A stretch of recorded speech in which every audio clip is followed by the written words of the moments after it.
Hey, Asnael, we are not the same. I am here with a beautiful sister, someone who I look up to, the beautiful Tanika Ray. Tanika, welcome. Thank you so much for having me. I really, really appreciate you. We understood that it is our responsibility to fill our kids' heads with love of self, right? That they're not going to get it anyplace else. So we created this African dance class, and I called on King Dante. You might know him from the Crenshaw area. He Oh, does a lot of performances down there, to yes. come to the Valley with the brilliant female drummer Tani, and Okay. they taught our babies African dance Oh, and taught them rituals about praying to one's feet and being respectful. yes. And those things really helped change the trajectory Mm. of our relationship. Is the more she sees of herself, the more I infuse self-love, the less we have drama. No, well said. I mean, I witnessed some of it. I know I have teenagers, so it was really, really hard.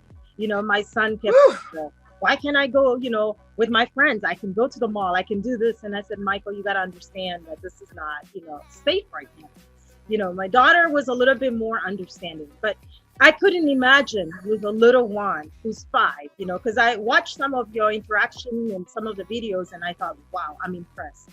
Because for me, you know, you also said something that made me think about how the women see themselves back home, most of them.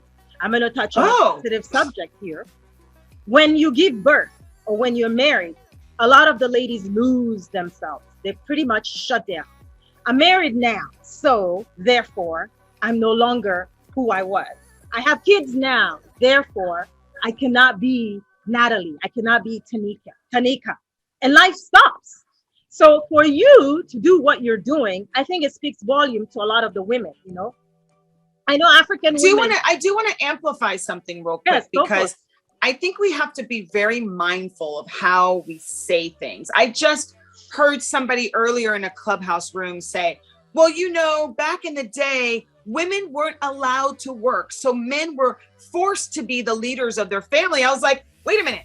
Women weren't allowed to work by design, so men can be the leaders of their family. Like, we have to be careful. Yeah. So they think that, oh, I'm a mom, therefore that's my life now, because we have been told that over and over and over. And ideology doesn't just come from the sky.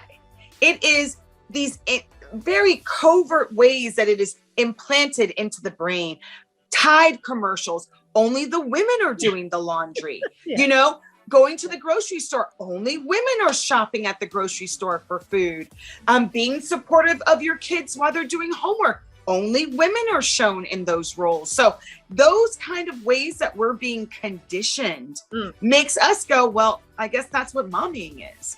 And because I'm a rebel at the core, if you know me at all, you know that I'm like, I have a brother, and Oh, I was very young. I was very good in any sport I tried. I was one of those athletes. And my brother he had to work really, really hard to catch up to me. I was a little older too. And I remember my father saying, we had a lot of people at the house, and I was outside playing basketball with the men. He goes, oh, no. You need to go inside to the kitchen. That's where the women are. And my father is a brilliant man who is a successful man, but that's all he knew. mm, And I remember it filling me with fire, and I was probably 10. Okay. And I was like, oh, absolutely not. I will stay out here and I will make more baskets than my brother. That was my goal. So I've always been a womanist. I have always been a rebel. I will always say, oh, is that what it is? Oh, actually, it's not. Because I just don't believe that just because it's on TV, it's facts. I don't believe just because it's in a book that it's a fact. I think we create our destiny and we create our lives every single day that we live it. And if it makes sense to you, that's all that matters. that's right. Wow. We create our own destiny. Beasnael, we are not the same, and a powering message. and conversation with Tanika Ray. Tanika, what's next? Ooh, that's the loaded question, isn't it? Right? There's always something next. I am very, very connected to my spirituality. I am very connected to my God. And I think that's important for everybody to be connected to their God, whoever your God is, be connected. And the same way I made a vow as a little kid that I was going to be a professional dancer and watched it manifest. And then I manifested, and then I took a break. I'm very good with the breaks in between. I welcome them because it's a time to be quiet. It's a time to shut out everybody else's opinion. And it's a time to get really centered with what it is that's next. And each time I've had a career and I'm like, all right, that chapter, I can literally feel it. Like, all right, my dance, I had a great time. I danced with everybody except for Beyonce, Tina Turner, whatever. I danced with everybody I wanted to and needed to dance with. And then I was like, and scene, on to the next. And then I took like a year. I had savings. I lived life. I fell in love, whatever it is that brings you back to life, not just on this treadmill of go, go, go, go, go. I feel bad for people who are feeling like they have to be on the treadmill of life because they're missing stuff. We're not put on this planet to work and sleep, make lots of money and die. We're on this planet to expand, to change people, to shift, to evolve as a culture, as a collective. And you can't do that if you're chasing the bag. You can't do that if you don't stop to think and to marinate and to be still and to listen to God. So as I have been in TV for a very long time, and it's great, I also am very clear about where the holes are in television, about how TV doesn't serve where we are supposed to be going now as a world, right? Mm-hmm. So we can stay as distracted all we want and numb out to TV. But as you see, there are people making laws about abortions. Yes. There are people making laws trying to suppress you. So wake up. Yeah. No, you actually mentioned something that's key. There's a movie out right now, but a very famous Chadian producer, the only one we have in my country, Mohamed Saleh Aroun. It talks about abortion, it talks about rape, it talks about religion, and a young lady that finds her way through the country and navigates her way through the culture, but also through the stereotypes that are in the country. So my question to you, you just said, there are loopholes sometimes on screen, on TV that we don't get to participate in. What is religion? What is tradition? And then what is the norm? That has been my question for years. For someone like you who's seasoned and someone like me who's really starting out to really have a voice. I've always had a voice. I'm just now being discovered, right? I just think, how do we work together and carry the message in such a way that the women can say, yes. The men too, can say, yes, this is what I'm about. I can be me. How do I do that? That's such a big question too. Mm-hmm. I think it's really important. And I used to think it was my greatest downfall that I feel like an independent thinker living on an island sometimes. Mm-hmm. And I don't care who you are. If I feel like you are harmful to my spirit, you have to go. If I feel like you have an enslaved mind, I don't want to have anything to do with you.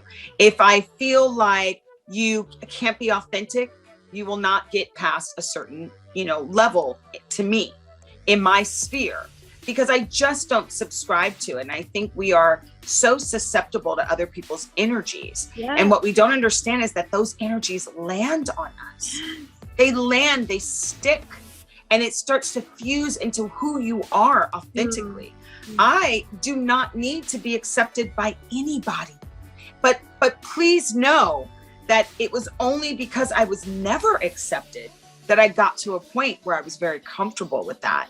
Wow. Being one of the only Black kids in a white environment and being told at that time, assimilate. If you assimilate, they'll accept you.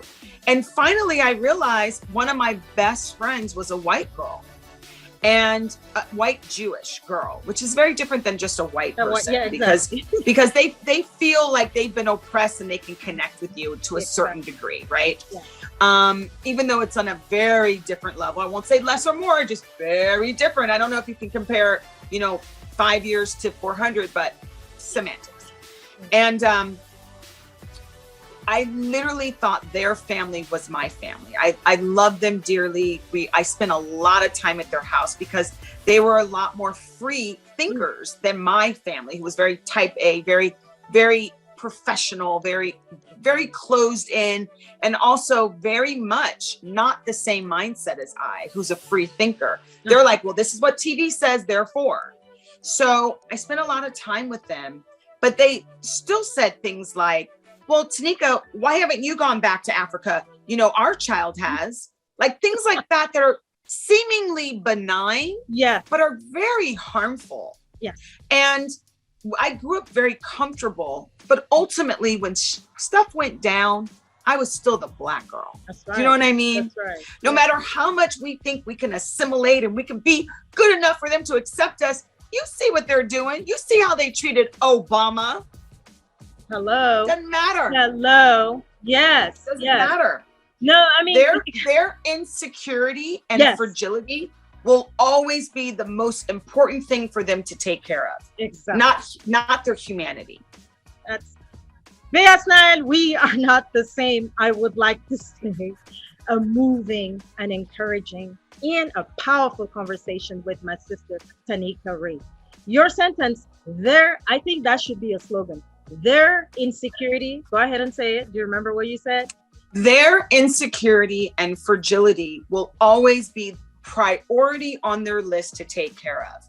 Their humanity, it's not considered. It's not gonna be considered. And that's what hurts me the most, because we can be as powerful, as amazing, as beautiful, as talented, intelligent as we are. But once there's no humanity, no ounce of humanity there, where do we go? So my goodness. Now, I mean, we've come out. Let's talk about fun things now. Okay. You just did a bike ride. I saw. Now what? I can't ride a bike. I don't like to tell people I cannot ride. I can't swim. Okay. Oh, no. I know. You gotta do that. I need to hang with you more. Yes. A very good friend of mine is actually riding his bike from Sacramento to LA for the cause of, arthritis. Yeah. Oh, right. Yeah. That's a long ride. He suffers from it, and he just thought, it helped him physically. So, the foundation is doing a drive and people are donating to just help find a cure. But to me, that's huge. That's huge. But to ride my bike, I can do stationary, Peloton, hey, but what pushed you to do that? So like I said earlier, I do the things that feel good. And my turn up doesn't have to look like anybody else's turn up, honey. Like I also said, I'm a grown woman. That's right. So going to the club and risking my life to be out isn't necessarily top of my list. I have the friends that I have are people that I choose to be in my life because I love them and they love me, not because of who they are, what they do, money, none of that. It is literally my tribe. And they did it last year during the pandemic, during the heat of the pandemic. But because I'm, like I said also earlier, I'm a single mom taking care of my kid. I can't leave her sleeping and go out riding my bike. Right. So if her dad isn't available to take her, then there's no bike riding happening for me. So whenever I can make it, and they go a lot often than I do, but they go, it could be every day. Well, what did you think? Join us next week for another beautiful conversation with our surprise guest, Sheshe